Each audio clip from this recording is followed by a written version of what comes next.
Hi, today I'm going to be reading How to Train Your Dragon Book 1, Chapter 3. Chapter 3, Heroes or Exiles. The boys scrambled over their slimy pebbles at the edge of the beach and backed up Madam's gully at the gorge that they had climbed through a couple of hours before. This was a narrow crack in the cliffs filled with large rocks. They tried to move as quickly as they could, but this was difficult when you are slipping and sliding over huge stones covered in ice, and they made painfully slow progress. A dragon that hadn't been put off by the snow came shrieking down to the gorge. He landed on Wolfie Hook's back and started savaging him, sinking his fangs into Wolfie Hook's shoulder and ripping red lines into his arms. Gober bashed the dragon on the nose with the handle of his axe, and the dragon let go and flapped away. But a whole wave of dragons replaced him, pouring into the Kayon awful rasping cries, fire shooting from their nostrils and melting the snow before them. Talons spread wickedly as they swooped downward. Gober stood, legs wide apart, and whirled his big double-headed axe. He threw back his great hairy head and yelled a terrible primeval yell that echoed down the sides of the gorge and made the hairs on the back of Hiccup's neck stick straight up like spines on a sea urchin. Individually, dragons tend to have a healthy sense of self-preservation, but they are braver when they hunt in packs. They knew now that they had an advantage of massive numbers, so they didn't check their flying for an instant. They just kept on coming. Gober let go of the axe. Spinning end to end, the axe soared up through the softly falling snow. It hit the biggest dragon of the lot, killing him instantly, and then kept on going, landing in a snowdrift hundreds of feet away and disappearing. This made the rest of the dragons think of it. Some of them scrambled over each other in their haste to fly away, yelping like dogs. The others came to a halt, hovering uncertainly, screaming defense but keeping their distance. "Waste of good axe!" grunted Gober. "Keep going, boys, they could come back." Hiccup needed no argument to keep going. As soon as he got out of the gorge and onto the marshy land behind it, he broke into a stumbling run, every now and then falling flat on his face on the snow. Sometime later, when Gober reckoned they were a safe distance from the well-drained cliff, he yelled the boys to stop. Very carefully, he counted heads again to check he hadn't lost anybody. Gober had spent an unpleasant 10 minutes standing at the mouth of the dragon's cave, wondering why there was such a terrible racket and what he was going to say to Stoic the Vast if he lost his precious son after God and heir for good. Something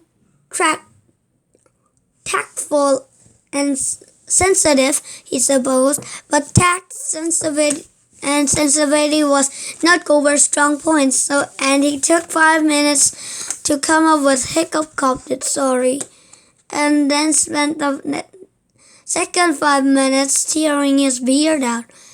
Constantly, although secretly mightily relieved, he was not in a good mood, and as soon as he could get his breath back, he exploded all over the place as the boy stood, shivering violently in a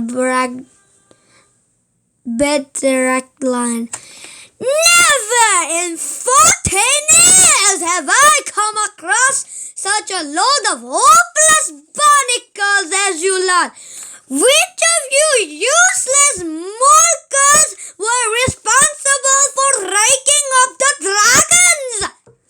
I was, said Hiccup, which wasn't strictly true. Oh, that's brilliant, bellowed Goober. Just brilliant! Our future leader shows off his magnificent leadership skills. At the tender age of 10.5, he does his best, and he held himself and the rest of you are a simple military exercise. Snortlout sniggered. You found something amusing about that, Snortlout, expressed Goober in a dangerous softness. Everybody is on Limpus rations for the next 3 weeks. The boys groaned. Smack, walk, Hiccup, sneered Snortlout. I can't wait to see you in action in the battlefield. Silence! Yelled Goober. This is your initiation, not a day off in the country. Silence or you'll be lunching logworms for the rest of your lives. Now, continued Goober more calmly, although that was an absolute mess, it wasn't a total disaster. I presume that you all have a dragon after that fiasco? Yes, chorused the boys. Fishlegs took a sideways glance at Hiccup, who was staring straight ahead. Lucky for you, said Goober ominously. So you have all passed the first part of the dragon test. There are, however, still 2 parts that you have to complete before you can become full members of the tribe. Your next task will be to train this dragon yourself. This will be a test for your force and your personality. You will assert your will over this wild creature and show it who is master. Your dragon will be accepted to obey simple commands such as go and stay and hunt fish for you, the way the dragons have hunted for the sons of Thor since anybody can remember. If you are worried about the training process, you should study a book called How to Train Your Dragon by Professor Yobish, which you will find in the fireplace at the Great Hall. Suddenly, Goober looked very pleased with himself. I stole that book from the Meathead Public Library myself, he said modestly, regarding his very black fingernails, right from wild under the nose of the hairy, scary librarian. He never noticed it as the thing. Now that's the burglary for you. Worthy Hawk put up his hand. What happens if we can't reach, sir?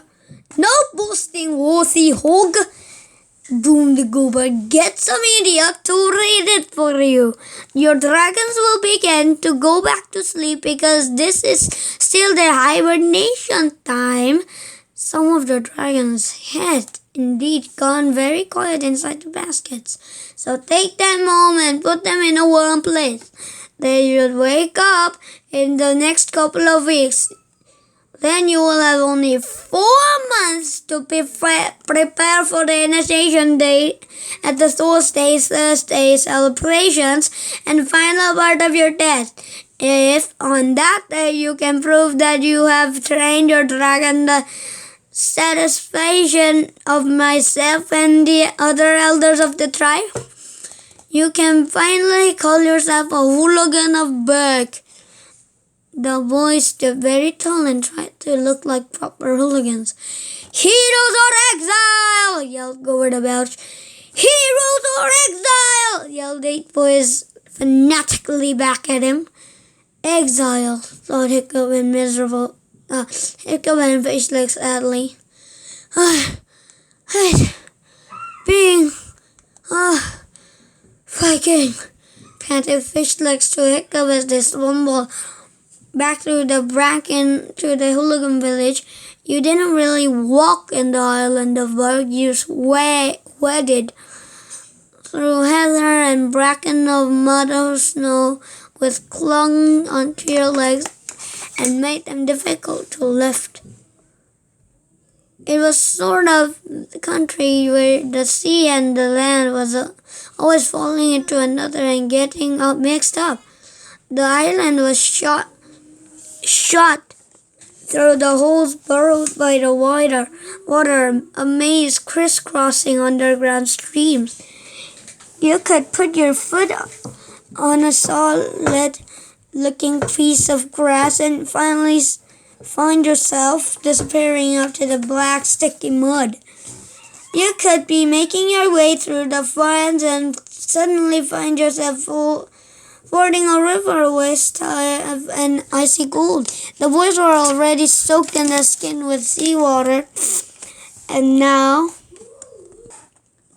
the snow had turned into horizontal driving rain, blowing in the faces the strength of a one gale force winds that were always shrieking across the salty wastelands of Beck.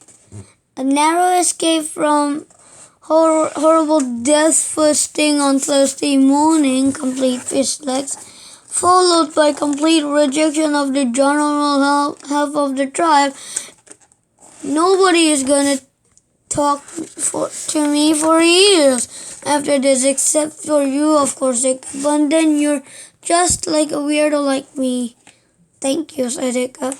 And on top of anything, continued Fishlegs, brittly, a 2-mile running carrying a drenched dragon on my back. The baskets on Fishlegs' back was plunging wildly from side to side as the dragon inside tried manically to get out.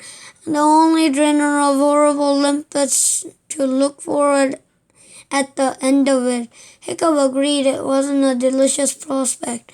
You can have your dragon back if you like, Hiccup. I warn you, you're filthy heavy when they're wet and angry, said Fishlegs miserably. Goldberg's going to go like a typhoon when he finds out you haven't got a dragon. But I have got one, said Hiccup. Fishlegs stopped and began to take the basket off his back. I know it is yours, really, he sighed wearily. I think I'll just go straight past the village and keep on running till I reach somewhere civilized. Rome, perhaps. I always wanted to go to Rome, and I haven't got a hope in Valhalla of passing initiation anyway, so no, I've got another one in my basket, Hiccup insisted. Fishleg's jaw dropped open in disbelief. I got it when I went back into the tunnel, explained Hiccup. Well, blister my barnacles, said Fishlegs. How in Thor's name did you know it was there? It's so dark you couldn't see the horns in front of you.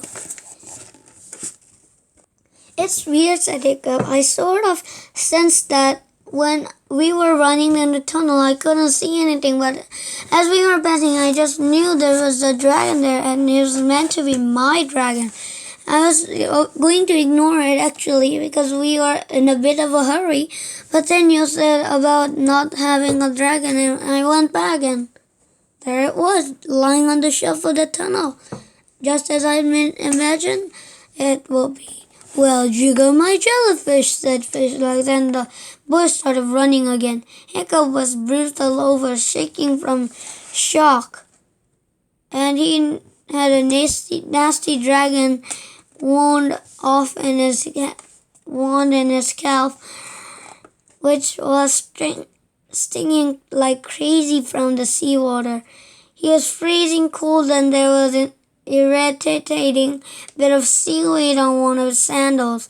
So he was also a bit worried because he knew he should not risk his life trying to get a dragon for Fishlegs. That's not an act of a Viking hero. A Viking hero would know not to intervene between Fishlegs and his fate. On the other hand, Hiccup had been worrying about the dragon catching day for longer than he could remember. He had been sure he would catch the only one without a back with a dragon, and shame, embarrassment, and awful exile would follow. And now here he was, a Viking warrior with a dragon. So on the whole, he was feeling fairly pleased with himself. Things were looking up. You know, Hiccup, said Fishlix a little later, as the wooden fortifications factionals of the village disappeared in the horizon. That sounds like your fate, and sensing the dragon was there like that, this could meant to be. You could have some sort of wonder dragon in there, something that makes a monstrous nightmare look like a flying frog. You're the son and heir of the chief Stoic after all, and it's about the time fate to come in with a sign of your destiny. The boy stopped, puffing in exhaustion. Oh, I'm sure it's just a common garden that wandered away from the rest, said Hiccup, trying to sound careless and unable to keep his excitement out of his voice. He could have something marvelous in there. Maybe old Wrinkly was right. Old Wrinkly was Hiccup's grandfather on the mother's side. He had taken up soothsaying in his old age, and he kept on telling Hiccup how he would look in the future and that Hiccup was destined for great things. The amazing dragon will be the beginning of transformation of the ordinary Hiccup, who wasn't particularly good at anything, into a hero of the future.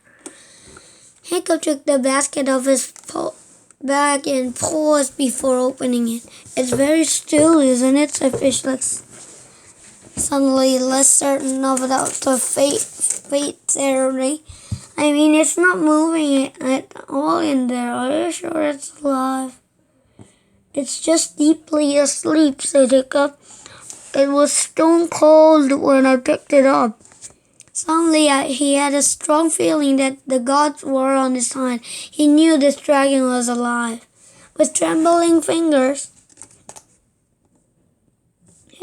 Hiccup undid the latch of the lid of the basket and peered in. Fishlike joined him. Things weren't looking so good anymore. There, curled up fast asleep in the bottom of the basket in a tangled dragon knot, lay perhaps the most common or garden dragon Hiccup had ever seen.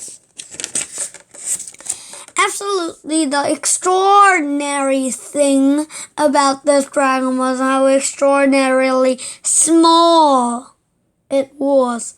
And it was truly extraordinary. Most dragons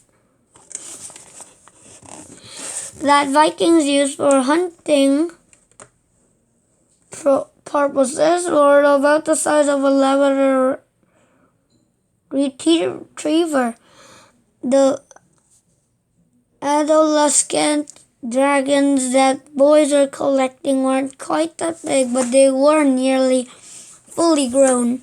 This dragon was more comparable to a West Highland Terrier. Hiccup couldn't think how he had overlooked this when he picked the dragon up in the tunnel. He supposed miserably that it was rather preserved moment, and with his 3,000 dragons trying to kill him at time, and dragons in a deep sleep coma, and to tend to weigh more than they do when they're awake.